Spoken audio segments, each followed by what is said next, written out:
Welcome to The Last Breakfast. Please enjoy the video. You'll start by installing and signing into the Google Sheets app so your files sync across devices.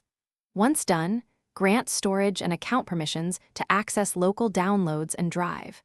Tap the plus icon to create a blank sheet or choose a template. This gives you headers and formatting instantly. Make sure your Wi-Fi is stable briefly so initial templates and fonts download. This prevents missing styles when you begin entering data. You'll enter data by tapping cells and using the on-screen keyboard. Start formulas with equals so Sheets recognizes calculations. Once input exists, use the toolbar to format numbers, freeze the header row for context, and insert rows or columns where needed.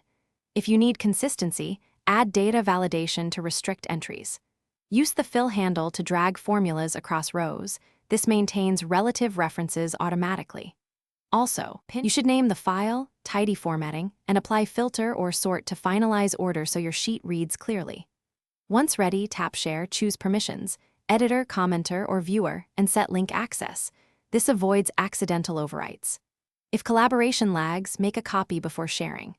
If problems occur, enable offline mode to continue working, clear the app cache to fix rendering glitches, or reinstall the app to restore proper syncing and permissions. That single troubleshooting step resolves most mobile sync errors.